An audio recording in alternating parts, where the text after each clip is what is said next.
Good morning to all. आज हम लोग रिकॉर्ड आज हम लोग रिवीजन करेंगे बेटा। अध्याय 4 और अध्याय 6 अभ्यास सागर में आज हमारा रिवीजन स्टार्ट होगा। आपके एग्जाम का पोर्शन भी यही है और जहाँ कहीं भी आपको परेशानी लगे आप मेरे से पूछ सकते हैं। और अगर परेशानी के अलावा भी मैं चाहती हूँ पूरे चैप्टर का रिवीजन आप लोगों को करा दूँ। तो अध्याय 4 में हमें पढ़ना है अलंकार। अलंकार है और क्या है? अपठित गद्यांश। पुष्कर ओझा बहुत स्मार्ट लग रहे हैं। तो हमें पढ़ना है उसमें अलंकार। पिछले क्लास में भी हमने अलंकार के बारे में आपको बताया था।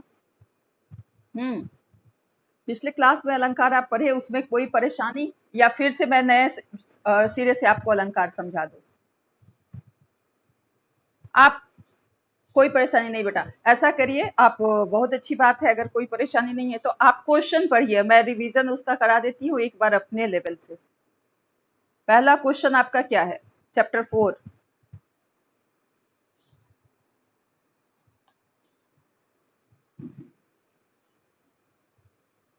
ध्यान से पढ़ने के लिए दिया गया है। उसमें कुछ लाइन जो होगा, कुछ वर्ड होगा, वो हाईलाइटेड किया हुआ होगा, मोटा लिखा हुआ होगा। हाँ, तो आप, हाँ, और सेकंड नंबर क्वेश्चन में पूछ रहा होगा कि इस शब्द के अलंकार बताइए। यही है ना?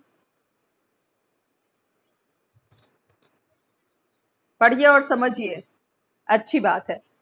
तीसरे नंबर क्वेश्चन में क्या है मेरा? इससे छांट के लिखिए। Very good. पहले अनुप्रास, बहुत अच्छी बात है। अनुप्रास अलंकार को छांट कर लिखिए और कारण भी बताइए। तो पहले एक बार अनुप्रास अलंकार को हम फिर से समझ ले। जहां एक ही वर्ण की आवृत्ति बार बार हो उसे अनुप्रास अलंकार कहते हैं। जहां एक ही वर्ण की आवृत्ति बारंबार हो वह अनुप्रास अलंकार कहलाता है। जैसे मैया मोरी मैं नहीं माखन खायो, इसमें म वर्ण की आवृत्ति बार बार हुई है। चारू चंद्र की चंचल किरण, च वर्ण की आवृत्ति है। तो आप अगर स्पष्टीकरण देने के लिए आ गया कुछ पंक्ति दे करके कि इस पंक्ति में प्रयुक्त अलंकार बताइए और कारण स्पष्ट कीजिए, तो आप यही लिखेंगे। जैसे चारू चंद्र की चंचल किरण, आप यही लिखेंगे इसमें च वर्ण की आवृत्ति के कारण यह अनुप्रास अलंकार है।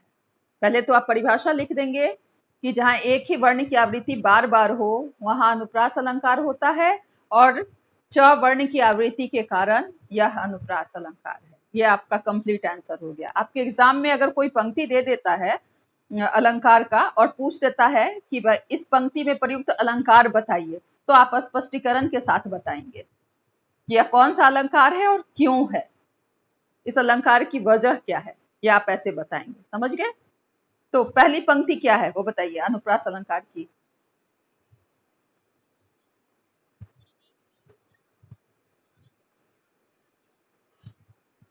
तरुवर बहुछाई, हाँ, तरुणी तनुजा तट तमाल तरुवर बहुछाई। यहाँ किस वर्ण की आवृत्ति हुई है बार बार? हाँ, वेरी गुड। हाँ, त वर्ण की आवृत्ति के कारण यह अनुप्रास अलंकार है। एकदम कंप्लीट आंसर ये आपका हो जाएगा। दूसरी पंक्ति क्या है? मुस्कान मनोहर मनुज वेश सा उजियाला। बहुत बढ़िया। इसमें किस वर्ण की आवृत्ति? हाँ,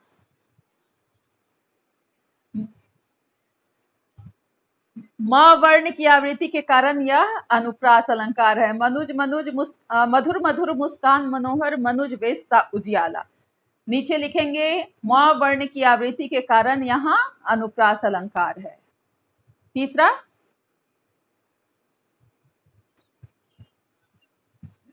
करुणा करके करुणा निधि रोए। हाँ, देखी सुदामा की दीन दशा करुणा करके करुणा निधि रोए। किस वर्ण की आवृत्ति हो रही है इस पंक्ति में?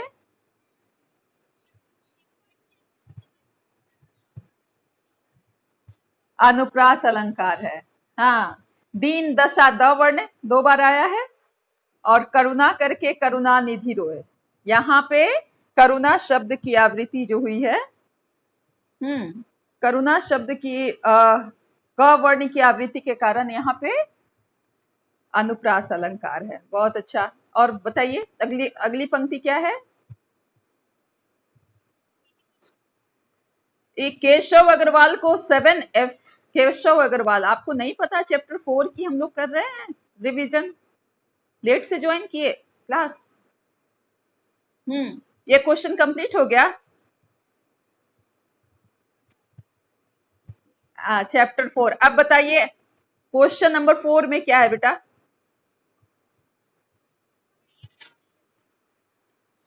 नहीं, क्या दिया? उपमा अलंकार।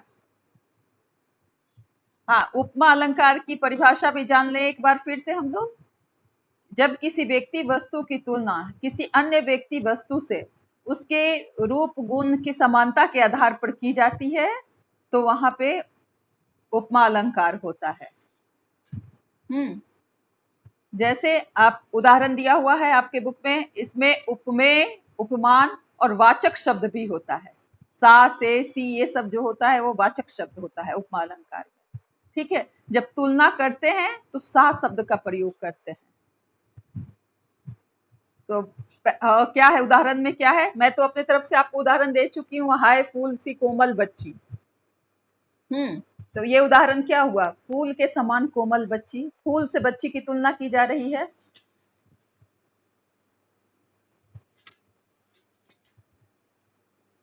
समान धर्म किस चीज में?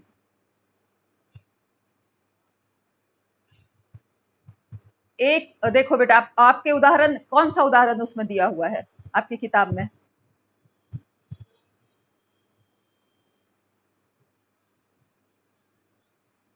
चार, वो तो पता है, उपमेय, उपमान, वाचक शब्द और साधारण धर्म, ये चार होते हैं ना। तो उस वाक्य की प्रकृति को कहते हैं, जो पंक्ति आपको दी गई है उसकी प्रकृति को साधारण धर्म कहते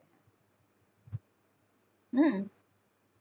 आप पंक्ति बोलिए, अपने बुक की ही पंक्ति बोलिए। अगर मैं बाहर से रिवीजन कराती हूँ तो हो सकता है आपको एग्जाम में प्रॉब्लम हो। आप बाहर आपने किताब, जम गया, समय शिला सा जम गया, इसमें उपमेय क्या हो जाएगा? आप बताइए। जिसकी तुलना की जाए वह उपमेय हुआ। पहले समझिए, जिसकी तुलना की जाए वह उपमेय हुआ, जिससे तुलना की जाए वह उपमान हुआ। और सा, सी शब्द वाचक शब्द होता है और साधारण धर्म उस पूरी पंक्ति की प्रकृति पर निर्भर करता है। तो यहाँ समय हो गया उपमेय, शिला हो गया उपमान क्योंकि समय की तुलना पत्थर से की जा रही है, सा हो गया वाचक शब्द, सा हो गया वाचक शब्द। तो यह हो गया और जम गया इस, हाँ क्या क्या दिया हुआ है? हाँ बोलिए।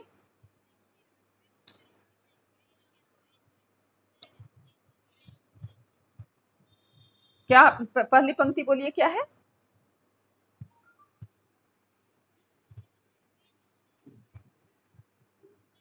अरविंद यानी कमल के समान बच्चे की, कमल से बच्चे की मुख की तुलना की जा रही है। फर्स्ट वर्ड आपका क्लियर नहीं हो रहा है, आप क्या कहना चाह रहे हैं?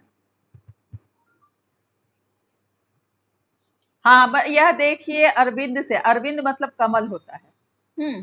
कमल के समान शिशु का मुखरा जो है वह है और वह सो रहा है नींद से। तो इसमें भी सा हो जाएगा वाचक शब्द, कमल हो जाएगा उपमेय, शिशु वृंद मतलब शिशु का मुखरा। यह हुआ वृंद।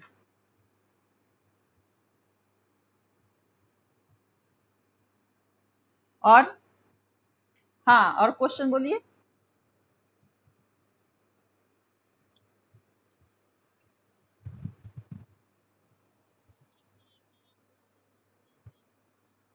देखो बेटा, वृंद को बाल वृंद हम कहते हैं। बाल वृंद में बच्चों की टोली को हम बाल वृंद कहते हैं। तो शिशु वृंद यानी यहाँ पे हर शब्द का बेटा प्रसंग बस अलग अलग अर्थ होता है। जरूरी नहीं है कि ये जो अर्थ यहाँ बैठे वही दूसरे वाक्य में भी वो बैठे। एक शब्द के अनेक अर्थ होते हैं, तभी तो पर्यायवाची होते हैं। वो हर जगह एक ही शब्द सुटेबल एक अर्थ के लिए नहीं होते हैं, उसका प्रसंग बस अलग अलग अर्थ के रूप में प्रयोग किया जाता है। ठीक है, ये आप ध्यान रखिएगा। ये मत सोचिएगा कि यहाँ पर ऐसा इस्तेमाल हुआ तो वहां पर वैसे क्यों हुआ। उस प्रसंग में उसकी वही महत्ता है, इसलिए उस तरह से वह इस्तेमाल होता है। नेक्स्ट क्वेश्चन क्या है आपका? कोलसी अंगारों सी जली पड़ी थी, ये तो कितनी बार उदाहरण देके बताए हैं। काली सर के तारकोल की, आप बताइए इसमें उपमेय क्या है? बेटा ये तो इस पंक्ति का अर्थ हो गया। हाँ, और उपमान? हाँ, सरक उपमेय। और वाचक शब्द? सी। हाँ, तो काली सड़कें जो हैं वह अंगारों के समान जल रही हैं, तो यहाँ अंगारों से काली सड़क की तुलना की गई है, अतः यहाँ उपमा अलंकार है।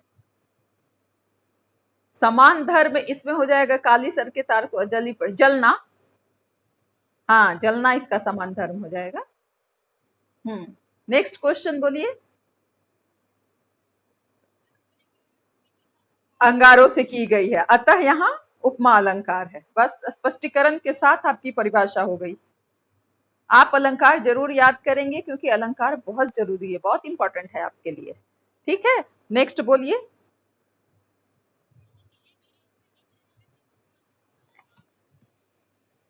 एक एक रम्य वन था, नंदन वन सा।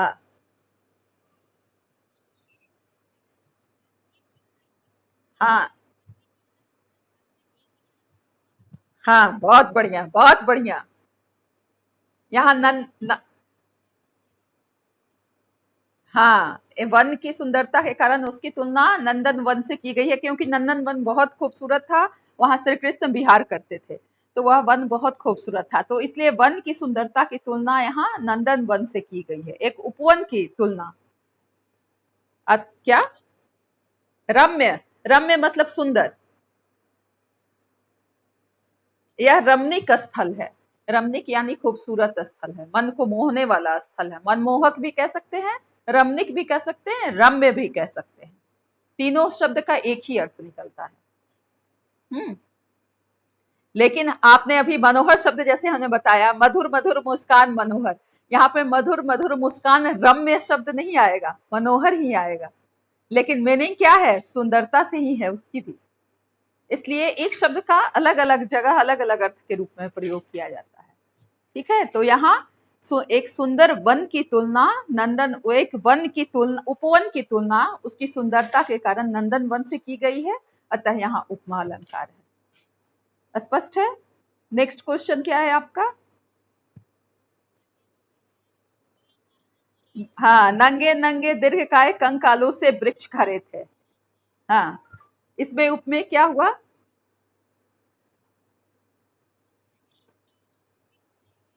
वृक्ष। और उपमान? हाँ, कंकाल उपमान, क्योंकि यहाँ वृक्ष की तुलना, उपमेय की तुलना उपमान से की जा रही है ना, तो यहाँ उपमेय हो गया वृक्ष और उपमान हो गया कंकाल। कंकालों से, और से हो गया वाचक शब्द। तो यहाँ वृक्ष के, यहाँ विशाल वृक्ष के को नंगा और दीर्घकाय कंकाल के समान बताया गया है। यहाँ विशाल वृक्ष को कंकालों के समान दर्शाया गया, अतः यहाँ उपमा अलंकार है। हाँ हाँ, ये भी ठीक है। आनंद रंजन 8D, क्या आप बहुत समझ रहे हैं? शायद लग रहा है, या कोई दुविधा है तो क्लियर कीजिए। आपकी मुस्कुराहट बता रही है कि आप कुछ ज्यादा समझ रहे हैं। हाँ बोलिए।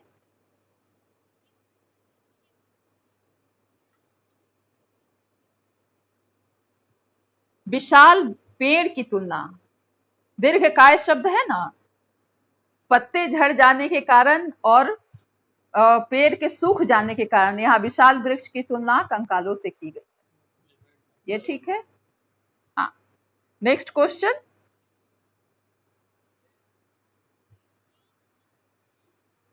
नील गगन सा हृदय शांत हो रहा, क्या है इसमें? नील गगन क्या हुआ?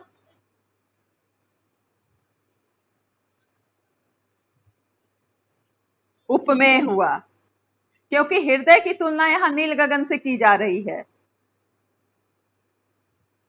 नील गगन सा शांत हृदय। तो यहां हृदय की तुलना नील गगन से की जा रही है, तो यहां उपमेय हो गया हृदय और उपमान हो गया नील गगन। कैसे स्पष्ट करेंगे इसको?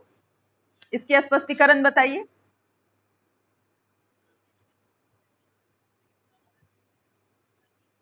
हाँ हाँ, हृदय के शांत होने के कारण उसकी तुलना नील गगन से की गई है, अतः यहाँ उपमा अलंकार है। बिल्कुल सही।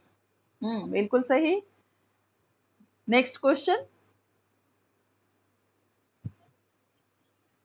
अच्छा, रूपक अलंकार, जिसमें किसी व्यक्ति वस्तु की समानता के कारण जिस उपमेय पे उपमान का अभेद आरोप हो, वह रूपक अलंकार कहता है। उपमेय का उपमान के से अत्यधिक समानता के कारण उपमेय का उपमान में अभेद आरोप, यही परिभाषा है ना? बेटा मेरा स्क्रीन शेयर बटन काम ही नहीं कर रहा है, नहीं तो मैं स्क्रीन शेयर करके पढ़ाती। ताकि कारण उपमेय में उपमान का अभेद आरोप किया जाए, वहां रूपक अलंकार होता है। रूपक अलंकार बेटा हमने बताया था ना, उपमा और रूपक में समानता है, लेकिन कैसे उसको अलग करेंगे? अभेद आरोप। हाँ, उपमा, हाँ योजक चिन्ह उसका सिंपली, लेकिन बेटा किसी किसी में नहीं भी होता है।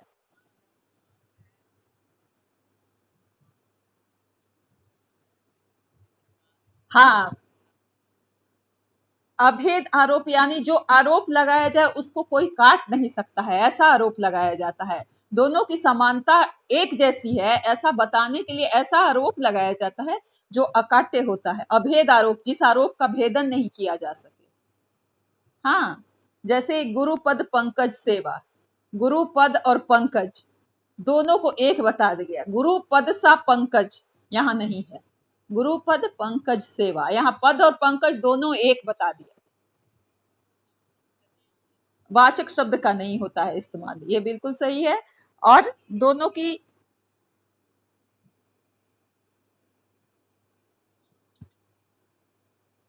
अभेद आरोप होता है। और भी आपके बुक में उदाहरण होगा। बंदोहर, यहाँ चरण कमल दोनों को एक बता दिया गया है।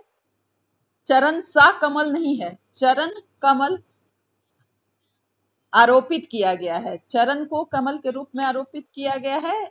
चरण और कमल यहाँ दोनों एक हो जाते हैं, यानी कि पैर जो हैं और कमल दोनों में कोई अंतर नहीं है। जितना कोमल कमल है उतना ही कोमल पांव है। ये अभेद आरोप। राम रतन धन पायो, यहाँ राम और रतन यानी धन की तुलना यहाँ राम से की गई है। राम रतन, रतन यानी धन होता है। हीरे जवाहरात जो हुए वह धन हुआ, और उसकी तुलना यहाँ किससे की गई है? राम से। तो या तो आपको राम की प्राप्ति हो या रत्न की प्राप्ति हो, अत्यधिक रत्न की प्राप्ति हो, दोनों एक ही बात होती है। राम रूपी रत्न को आपने, यहाँ राम को रत्न पे आरोप लगाया गया है। आपने एक राम को पा लिया, यानी अनेक रत्नों को आपने प्राप्त कर लिया। राम रतन धन पायो, राम रूपी धन की प्राप्ति हमने की, ये हो गया। और मनसा लहरी, ये तो हम लोग पिछले क्लास में भी किए थे। मन सागर मनसा लहरी बुरे बहे अनेक, ये हमने पिछले क्लास में भी रिवीजन किया था कि यहाँ मन जो है वह सागर है, और मन की भावनाएं जो हैं वह क्या है? लहरें हैं। भावनाएं लहर के रूप में है और मन सागर के रूप में है, और इसमें अनेक अच्छी बुरी भावनाएं आती जाती रहती हैं। बुरे बहे अनेक। चित्रांश, बहुत स्मार्ट लग रहे हैं आप। हेयर स्टाइल बार बार मत सही कीजिए, क्लास पे बेटा फोकस कीजिए। जो क्वेश्चन पूछा जाए उसका आंसर दीजिए। क्या योद्धा? सुयोधन, पर निर्व्याज सुयोधन, क्वेश्चन आपका, आपकी पंक्ति होगी पढ़ नर व्याघ्र सुयोधन, सुयोग्य धन सुयोधन कहलाता है। और नर यहाँ व्याघ्र, नर और बाघ की तुलना एक की गई है। व्याघ्र मतलब बाघ होता है। वह मनुष्य बाघ के समान था, मतलब क्या था? ताकतवर। पर नर व्याघ्र सुयोधन तुमसे कहो कहाँ कब हारा।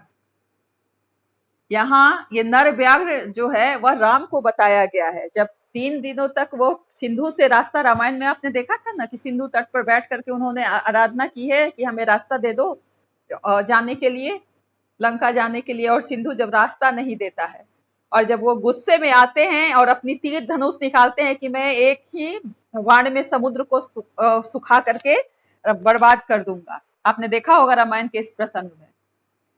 तो उसी समय सिंधु तो उसी की यह पंक्ति है। 3 दिवस तक पंथ मांगते रघुपति सिंधु किनारे, बैठे पढ़ते रहे छंद अनुनय के प्यारे प्यारे। अनुनय मतलब याचना, विनय, विनय के छंद वो पढ़ते रहे। उत्तर में जब एक नाद भी उठा नहीं सागर से, यानी कि इसके जवाब में सागर ने कोई आवाज नहीं लगाई। उठा धधक पौरुष ज्वाला की आग राम के सर से, और तब राम गुस्से से आग के समान आग बबुला हो जाते हैं, उनका गुस्सा से चेहरा कांपने लगता है। और तब त्राही त्राही कर सिंधु आ गिरा चरण में, और त्राही माम करके सिंधु उनके चरणों में गिर गया, क्योंकि वह सिंधु जानता था कि अगर राम बाण चलाएंगे तो उसके अस्तित्व को ही मिटा डालेंगे। उसी समय की पढ़ नर व्याघ्र सुयोधन तुमसे कहो कहाँ कब हारा, उसी समय की यह पंक्ति है। कि अब मैं जो याचना कर रहा हूं इस वजह से तुम मुझे कमजोर समझ रहे हो, पर मैं अपने आप को वह कहते हैं पढ़ नर व्याघ्र सुयोधन तुमसे कहो कहाँ कब हारा। मैं वह व्याघ्र हूं जो कभी हार मानने वाला नहीं है। नर यानी मनुष्य और व्याघ्र, यहाँ नर की तुलना व्याघ्र से की गई है ना, नर व्याघ्र को एक मान लिया गया है। तो यहाँ रूपक अलंकार हो गया है। और भी कोई है उदाहरण?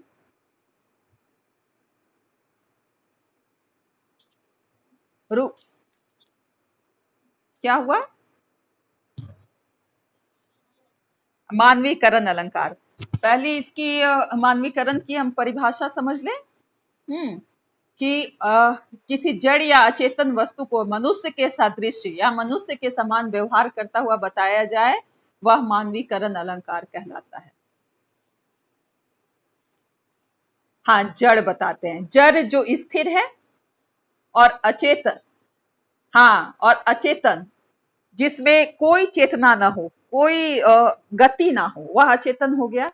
स्थिर और गतिहीन शब्द के लिए जड़ चेतन, अचेतन का प्रयोग किया जाता है। चेतन जिसमें सेंस हो, और अचेतन जो सेंसलेस हो, जिसमें कोई गति ना हो, तो वह हो गया अचेतन। तो किसी भी जड़ या अचेतन वस्तु को मनुष्य के समान व्यवहार करता हुआ बताया जाता है, वहां पर क्या होता है?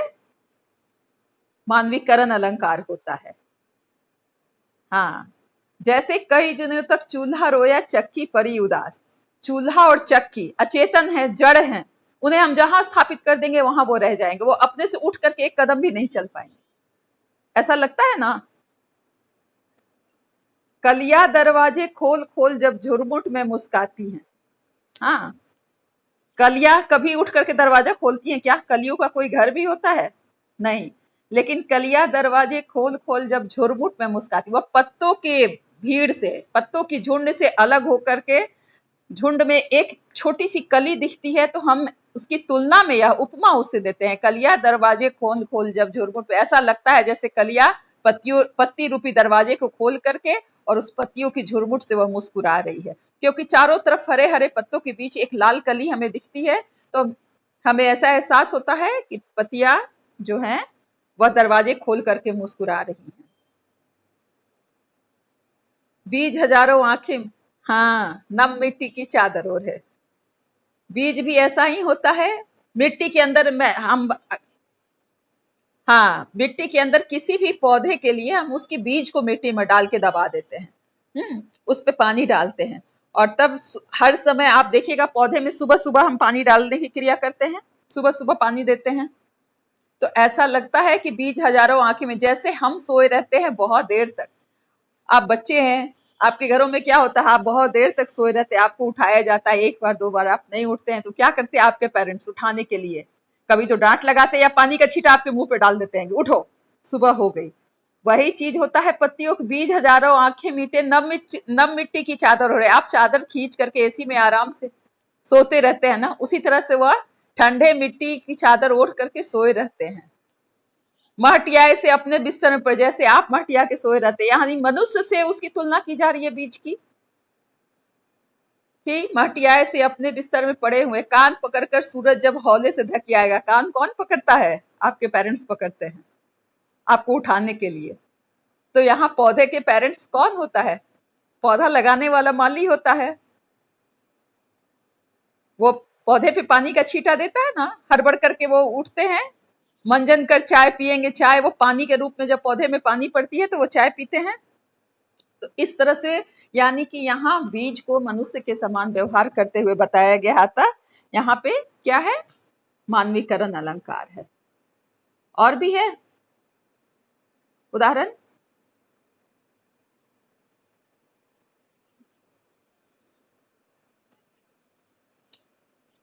सेम उसी तरह से हुआ। यहाँ पतियों को जाग करके, अलसाए हुए पतियों को जाग करके मुंह धोने की बात की गई है। कौन धोता है? सुबह उठ करके आलस से आप वॉश बेसिन में जाके अपने फेस वॉश करते हैं ना, उसी तरह से पत्तियों पर झरनों से पानी डाला जाता है। पौधे में तो हम किसी भी पॉट से पानी दे सकते हैं, पर पत्तियों को तो झरने से पानी देते हैं ना, ताकि सारी पत्तियों की जो धूल है वो साफ हो जाए। तो वही यहाँ पत्तियों को ऐसा प्रतीत होता है कि पत्तियां जैसे मुख को धो करके, ठंडे जल से अपने मुंह को धो करके फ्रेश हो गई। जब बहुत गर्मी और ठंडे पानी से आप फेस वॉश करते हैं तो अपने आप में ताजगी महसूस करते हैं ना, पत्तियां भी उसी प्रकार ताजगी महसूस कर रही हैं, मनुष्य के समान व्यवहार कर। बेटा थोड़ा स्लो स्पीड हमारा जा रहा है, हमें 2 चैप्टर का रिवीजन करना है, अब टाइम भी हमारा हुआ जा रहा है। अभी कितना क्वेश्चन बचा हुआ है? हाँ, और भी है? और आखिरी अलंकार है? और भी कोई क्वेश्चन है उससे रिलेटेड?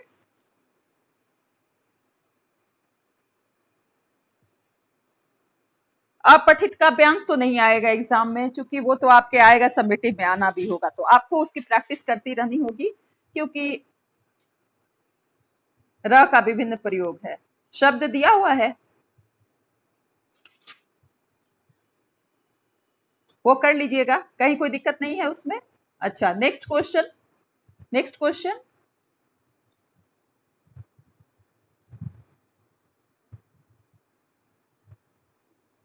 नेक्स्ट क्वेश्चन हमारा क्या है? बेटा पोर्शन आप लोग बार बार पूछ रहे हैं, आप ग्रुप चेक किया कीजिए बेटा, ग्रुप में और स्नैप पे पोर्शन दिया हुआ है, अभ्यास सागर का चैप्टर 4 और चैप्टर 6। इस बार अभ्यास से ही सिर्फ क्वेश्चन आएगा, ज्ञान सागर से कोई क्वेश्चन नहीं है इस बार, सिर्फ अभ्यास से आएगा। हाँ, और बोलिए, और कोई क्वेश्चन बेटा इस चैप्टर का, चैप्टर 4 का? आवाज नहीं आ रही है। अच्छा, तद्भव का तत्सम रूप बताना है। बोलिए, तद्भव शब्द क्या है? जीभ, जिह्वा, जीभ तद्भव हुआ और जिह्वा हुआ उसका तत्सम। नेक्स्ट, सांप, सर्प, सर्प। नेक्स्ट, मिट्टी का मृतिका, हाँ मृतिका, म में री की मात्रा और त संयुक्त होगा, छोटी की मात्रा और का, मृतिका। नेक्स्ट, हाथी, हाथी का हस्ती, हस्ती। गज तो होता ही है बेटा, लेकिन यहां तत्सम हाथी का हस्ती होगा। गज, गज, एरावत ये सब पर्यायवाची हो गया, हाथी को एरावत भी कहते हैं, लेकिन यहां हाथी का हस्ती होगा। नेक्स्ट, घर, गृह, फास्ट बोलो बेटा, घर, गृह, गृह। नेक्स्ट,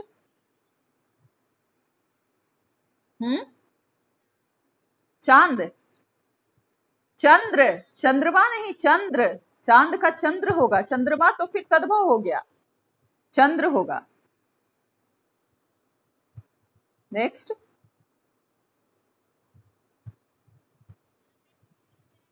हाँ, प्रत्यय अलग करना है, बहुत अच्छी बात है, बोलिए, वन बाय वन फटाफट बोलते जाइए। योगी प्लस ई, बड़ी ई की मात्रा, हाँ, बड़ी ई हो गया प्रत्यय, योग प्लस बड़ी ई, योगी। नेक्स्ट। आर्यन कुछ कहना चाह रहे हैं, आर्यन कमल, बोलिए, 8F आर्यन कमल हैंड रेज कर रहे हैं, बताइए, कुछ कहना है, कुछ पूछना चाहते हैं? हाँ, बाद में पूछेंगे, आप बार बार हैंड रेज कर रहे हैं। हाँ बोलिए, नेक्स्ट नेक्स्ट। लोहार, लोहा जोर आर, हाँ, लोहा जोर आर, लोहार। नेक्स्ट। धार्मिक, धर्म जोर इक, धार्मिक छोटी ई की मात्रा होगी धार्मिक में, धर्म जोर इक, धार्मिक। नेक्स्ट। सपेरा, सांप जोर एरा, हाँ, सपेरा। हाँ, नेक्स्ट। प्रभु जोड़ता, प्रभुता, हाँ, किसका, किसका पूछ रहे हो आप बेटा? सपेरा, सांप जोर एरा, सपेरा। हाँ, और कोई शब्द? बस इतना ही? और भी है उस चैप्टर में कोई क्वेश्चन? हम बोलिए। हाँ, जैसे क्या? अति, ये उपसर्ग लगा के, अति जोर आवश्यक, अत्यावश्यक, अतिवृष्टि, अति जोर वृष्टि, हाँ, हाँ बिल्कुल, अति जोर यंत, अत्यंत, अति जोर अधिक, अत्यधिक, ठीक है। अति उत्तम, वेरी गुड, अति जोर उत्तम, अति उत्तम। नेक्स्ट बोलिए, नेक्स्ट शब्द, नेक्स्ट क्या है? वी, वी, विजय, वी जोर कार, विकार, विनाश, वेरी गुड, वी जोड़ नाश, विनाश, वी जोड़ जय, विजय, और वी जोड़ काश, विकास, विज्ञान, वेरी गुड। नेक्स्ट। तो बहुत है बेटा, दो ही आपको लिखना है, आप लिख सकते हैं। और नेक्स्ट। हाँ,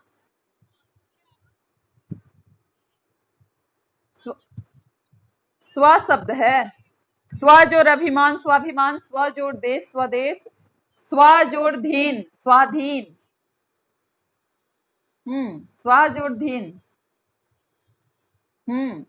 ठीक है। क्या, क्या पूछ रहे?